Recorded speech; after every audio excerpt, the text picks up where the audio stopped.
தமிழில் வந்து இப்போ முதல்வர் வந்து பேர் வைங்கன்னு சொல்லியிருக்காங்க கடைங்களுக்கு. அது இல்லாமல் சின்ன பட்ஜெட் படங்களுக்கு வந்து சரியான எங்களுக்கு வந்து உங்கள் சைடு கவர்மெண்ட் சைடு வந்து இது கொடுங்க நிதி அப்படின்னு கேட்டிருக்கீங்க. பட் நீங்கள் தமிழில் இந்த பேரை வச்சிருந்தா ஒருவேளை கவர்மெண்ட் உங்களுக்கு ஏதாவது சலுகைகள் கொடுத்துருப்பாங்களோ? பார்த்தீங்களா, சட்ட சிக்கலான கேள்விக்கு மட்டும் மைக் வாங்கவே மாட்டேன்றாரு. மற்றபடி வந்து நின்று நான் கூறுவது என்னவென்றால் அப்படின்லாம் சூப்பராக பேசுவார் அருண் சார். ஆக்சுவலாக 2 லாங்குவேஜில் எடுக்கணும் சார். ஓப்பனிங் வந்து அங்கே பண்ணோம், இப்போ நம்ம க்ளோஸ் பண்ணும்போது இங்கே பண்ணோம். ஸோ 2 லாங்குவேஜுக்கு கொஞ்சம் காமனாக புரியுற மாதிரி 2 டைட்டில் வந்து ரீச் ஆகிறதும் கஷ்டமாக இருக்குது. இப்போ தெலுங்கில் நான் ரெகுலராக பண்ணிகிட்டு இருக்கேன். தமிழில் மறுபடியும் இப்போது அரிமா அந்த டைட்டில் பிரச்சனைகள் இருக்குது. என் பேர்லேயே வந்து நீங்கள் பேரை வச்சிங்க அது இது ஒரு 1008 கொஷின் கேட்குறாங்க. ஸோ டைட்டிலாவது 2க்கும் காமனாக வச்சுருவோம் அப்படின்னு நாட் இங்கிலீஷில் பண்ணோம். அண்ட் இப்போது நம்ம ஒத்துக்கிட்டாலும் ஒத்துக்காட்டியும் ஒரு படம் வந்து அது என்ன சொல்கிறது, ஒரு இன்சூரன்ஸ் மாதிரி ஒரு ரிலீஸ்னு ஒரு மரணம் தப்புனா கர்ணம் தப்புனா மரணன்ற மாதிரி தாண்டி வரும்போது ஒரு ஓடிடி தான் காப்பாற்றி கூட்டு வருது. இன்னைக்கு ஓடிடி வந்து எல்லா மொழியிலையும் பார்க்குறாங்க. நான் எஸ்பெஷலி நார்த் இந்தியெலாம் போகும்போது வந்து நிறைய படங்கள் பார்க்குறாங்க. சரி உங்க அந்த படம் பார்த்தோம், இந்த படம் பார்த்தோம், இந்த சேனலில் பார்த்தோம், இந்த ஓடிடியில் பார்த்தோம் அப்படின்னு. ஸோ அதுக்கும் ஒரு தகுந்த ஒரு டைட்டிலாக இருக்குன்றதுக்காக தான் இங்கிலீஷ் டைட்டில்.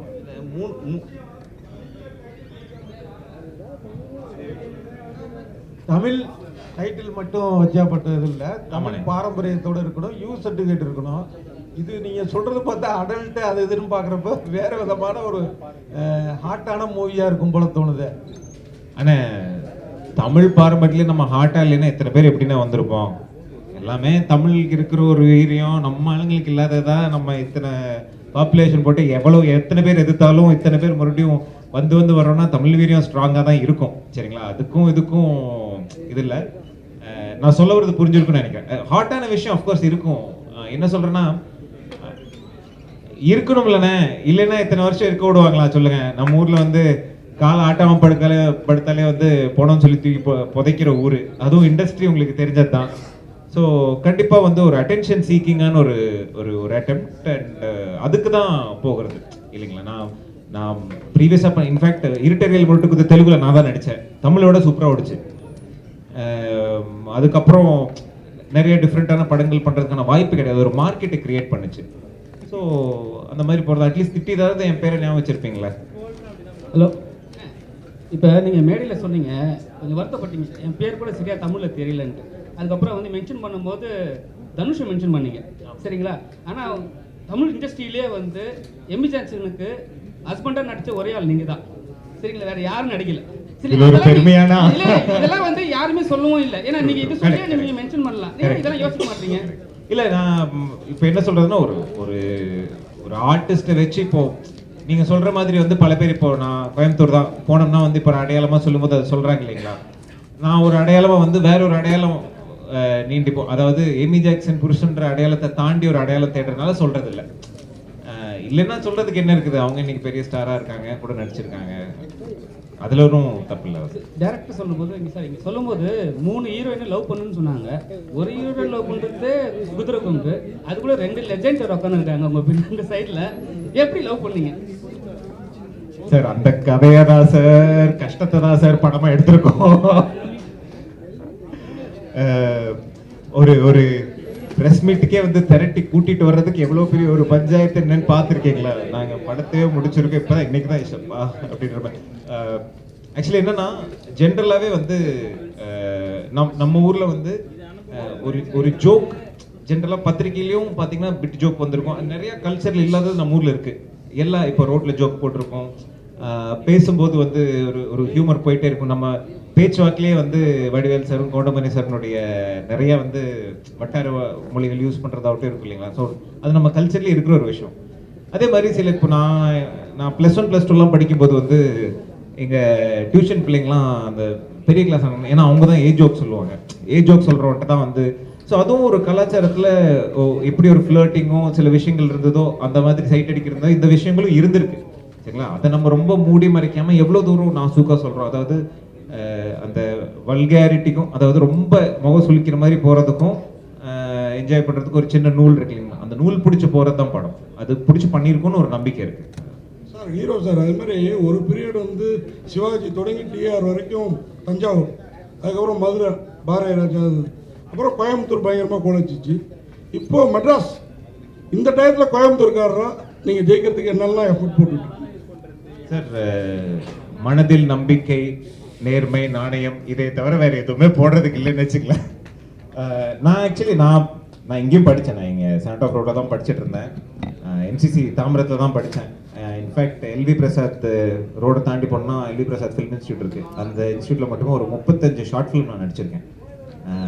யூடியூப் வந்த புதுசுலேயே வந்து காதலிச்சு சொல்வது எப்படி, மிட்டாய் வீடு, இன்னைக்கு இருக்கிற மிகப்பெரிய இயக்குநர்கள் எல்லாருமே வந்து ஒரு காலத்தில் கூட ஷார்ட் ஃபிலிம் பண்ணி வந்தவங்க தான். இன்க்ளூடிங் இப்போ கடைசி விவசாய மணிகண்டனுடைய ஒரு ஷார்ட் ஃபிலிம் 40 மினிட் ஃபில்ம், மீண்டும் ஒரு புன்னகைன்றது கூட நான் தான் பண்ணேன். ஸோ இங்கே இருந்து சென்னையிலேருந்து பல வருஷம் பல படிகள் ஏறி பெருசாக ஒர்க் அவுட் ஆகலன்னு தான் போனேன். வந்துருந்துச்சுன்னா நல்லா இருந்திருப்போமே இங்கே. ராதா மேம், நன்றி நன்றி நன்றி. ராதா மேமுக்கும் இனியா மேமுக்கும் தான் சார். 2 பேருமே வந்து வரும்போது பயங்கர ஸ்லிம்மாக இருந்தீங்க. பார்க்கும்போது உங்களை ரசிக்கிற மாதிரி இருந்தது. பட் ஆனால் போக போக பார்த்தீங்கன்னா கொஞ்சம் இதுவாகிட்டே போயிட்டு இருக்கீங்க. கொஞ்சம் உடம்பு போட்டுட்டே போறீங்க. இப்போ இருந்து போறீங்க. இந்த படத்துல அவருக்கு ஈக்குவலா எப்படி பண்ணிருக்கீங்க? ஹீரோக்கு ஈக்குவலா 2 பேரும்? அப்படிலாம் இல்லைங்க. எல்லாருமே ஒரே மாதிரி இருக்க முடியாதுல்ல. எல்லாருமே ஒரு லேடிஸ்ன்றப்போ அப்ஸ் அண்ட் டவுன்ஸ் நம்ம ஏறுவோம் இறங்குவோம். அப்படிலாம் இல்லை. கேரக்டர், எங்களோட கேரக்டர் நாங்கள் ஒர்க் பண்ணோம். இனியாவோட கேரக்டர் இனியா ஒர்க் பண்ணாங்க. ஸோ அந்த கேரக்டர் அது வந்து நான் சொன்னால் வந்து படம் கதை என்னன்னு தெரிஞ்சிடும். நீங்கள் படம் பாருங்கள், உங்களுக்கு புரியும். இது ஏன் கேட்கணும்னா, ஜென்ஸ் வந்து வயசானாலும் ஹீரோவா தான் நடிப்பாங்க. ஓகே. பட் ஹீரோயின் வந்து கொஞ்சம் உடம்பு பட்டாவே அம்மா கேரக்டர், அக்கா கேரக்டர், அண்ணி கேரக்டர் தான் வருவாங்க. ஓகே. அதை தான் கேட்கணும். இல்லைங்க, அப்படி இனியா மேடம் சொல்லுவாங்க. 1 செகண்ட், நான் இன்னொரு விஷயத்துக்கு உங்களுக்கு பதில் சொல்ல விரும்புகிறேன். சார் வந்து கேட்டார், இந்த மாதிரி இங்கிலீஷில் வந்துட்டு டைட்டில் ஏன் வச்சுருக்கீங்க அப்படின்னு சொல்லிட்டு. இது வந்துட்டு நீங்கள் மாஸ்டர் படத்தில் ஏன் கேட்கல, டிமாண்டி காலனியில் ஏன் கேட்கல? மாஸ்டர் படத்தில் ப்ரெஸ் மீட் வைக்கல மேடம். நீங்க வேணா விஜய் சாரை கூட்டுவாங்க, இங்க இருக்கவங்க யாராவது ஒருத்தர் கேள்வி யாருமே எழுப்பலையே. மாஸ்டர் படத்துல இப்போ ஸ்வீட்டி நாட்டி கிரேசின்றது ஜஸ்ட் வந்து இது தமிழ்ல சொன்னா அந்த அந்த ரைமிங் வராது இல்லையா, அதனால தான் அந்த ரைமிங்காக தான் இந்த பேர் வச்சிருக்காங்க. Okay, thank you so much. It's okay. கேளுங்க, வேற ஏதாவது கேள்வி இருக்கா? அதான் உடம்பு போட்டாவே அக்கா அண்ணி அந்த மாதிரி கேரக்டர் ஆகிடும். நீங்கள் ஹீரோயினாக ட்ராவல் பண்ண முடியாது. போன வாரம் தானே நான் ஹீரோயினாக பண்ண படம் பார்த்தீங்க நீங்கள். அப்போ ஹீரோயினாக தானே இருக்கணும் நம்ம, இல்லையா? போன வாரம் இல்லை, நேற்று தான் ரிலீஸ் ஆயிருக்கு தியேட்டரில். அந்த படத்தில் நான் தானே ஹீரோயின். 3 கெட்ட போகிறேன். எனக்கு டிரான்ஸ்ஃபர்மேஷன், ஃப்ளாஷ்பேக்கு, ப்ரெசண்ட்டு எல்லாம் கெட்ட போகிறேன். அப்போது எந்த உலகத்தில் இருக்கீங்க நீங்கள்? அப்புறம் இன்னொரு விஷயம் சொல்கிறேன். ஆக்சுவலி நம்ம வந்து கதாபாத்திரத்துக்காக நம்மளை வந்து மாற்றிக்கிறது நிறைய விஷயத்தில் பண்ணி. சீரன் படத்தில் வந்து எனக்கு 3 கெட்டப் ஆக்சுவலி. ஸோ அதில் ரொம்ப பக்குவமான ஒரு மெச்சூரிட்டியான ஒரு கேரக்டரும் பண்ணணும், அந்த கெட்டப்லேயும் வரணும், யங்கான கேர்ளாகவும் வரணும். ஸோ அதே டைமில் வந்து நான் ஒரே ஷெட்யூலில் அந்த படம் பண்ணும்போது எனக்கு வந்து டிரான்ஸ்ஃபர்மேஷன் பண்ணுறதுக்கு டைமும் இருக்காது. ஸோ என்னை வந்து யங்கான கேர்ளை வந்து நான் வாகை சுடலேருந்து நீங்கள் என்னை பார்த்துட்ருக்கீங்க. ஸோ நானே என்னை பக்குவப்படுத்துறதுக்காக தான் நான் இந்த மெச்சூரிட்டி லுக்கில் வரணுன்றதுக்காக வெயிட் போட்டது ஒன்று.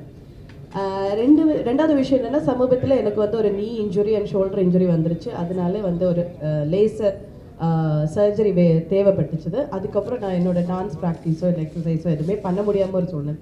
இப்போது நான் ரீஹேப் பண்ணிகிட்ருக்கேன். இந்த சாங் ஷூட்டிங்கில் கூட நான் மாஸ்டர் கிட்ட சொன்னேன், மாஸ்டர் நான் ரீஹேப் போயிட்டுருக்கேன், அதனால கொஞ்சம் ரிஸ்க் இல்லாத சீக்வன்ஸ் எல்லாமே வந்து கொடுங்க அப்படின்னு சொல்லி. ஸோ இப்போ இன்னொரு படத்துக்காக நான் வந்து கெட்டப் மாற்றிட்டு அடுத்த லுக்கில் வரப்போகிறோம். ஸோ அப்போ உங்களோட சங்கடத்தை எல்லாம் நான் தீர்த்துக்கிறேன். ஓகே. அண்ட் ஹீரோயினாக வந்து ஒரு ஆர்டிஸ்ட் வந்து ஒரு என்னோட அப்பா சொன்ன மாதிரி ஒரு வெர்சடைல் ஆக்டர்னால் நம்ம வந்து ஹீரோயினாக மட்டும்தான் பண்ணணும் அப்படின்னு. இப்போ ஹீரோயினாக மட்டும் பண்ணிட்டு பெரிய பெரிய ஹீரோஸ் கூட பண்ண ஹீரோயின்ஸ் எல்லாம் இப்போ காணாமல் போயிருக்காங்க.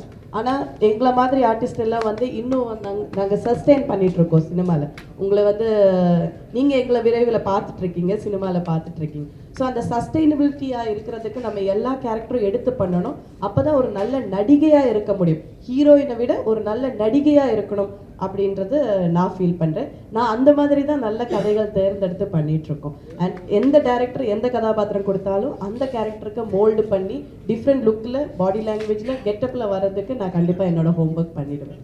ஸோ அடுத்த படத்தில் நீங்கள் என்ன வேறு லெவலில் பார்ப்பீங்க பாருங்கள். Hero bro. சார் சார் இங்கே சார் இன்னொன்று, பெண்கள்னாலே அழகு தான் sir.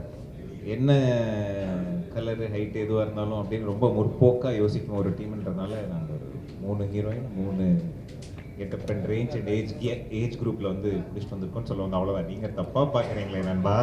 Hero bro. Thank you so much. கடை மூடிடுவான் லாஸ்ட் ப்ரோ ஒன்றும் இல்லை, நீங்கள் பாக்கியராஜ் டைட்டில் மாதிரி தான் வேணும்னு கேட்டிருந்தீங்க. கேட்கல பாக்கியராஜ் டைட்டில் மாதிரி தான் வேணும்னு கேட்டிருந்தீங்க இல்லையா? ஆமா. ஸோ பாக்கியராஜ் சார் எவ்வளோ படம் நடிச்சிருந்தாலும் முருகக்கா சமாச்சாரம் இன்னைக்கு வரைக்கும் பேசப்பட்டிருக்கு. கரெக்ட். அந்த மாதிரி சமாச்சாரம் இந்த படத்தில் ஏதாச்சும் இருக்கா? இல்லைக்கா, அஃப்கோர்ஸ் கண்டிப்பா. முருகக்கா இப்போ ஆலி சார் நடிச்சிருக்காரு சரிங்களா. ஆலி வந்து ஒரு ரொம்ப பிரபல தெலுங்கு காமெடி, நிறைய தமிழ் தெலுங்கு படங்கள் எல்லாத்துலேயுமே நடிச்சிருக்கு. தெலுங்குல பயங்கர பாப்புலர். அவர் வந்து முருகக்கா மாதிரி ஒரு மேட்டர் விட்டுருக்காரு. எனக்கு தெரிஞ்ச டீசர் அந்த மாதிரி எதுலையாவது அதை ரிவீல் பண்ணுறது பெட்டர்னு நினைக்கிறேன். கண்டிப்பா முருகக்காவின் 2024வது வருஷம்னா இருக்கும். Thank you so much.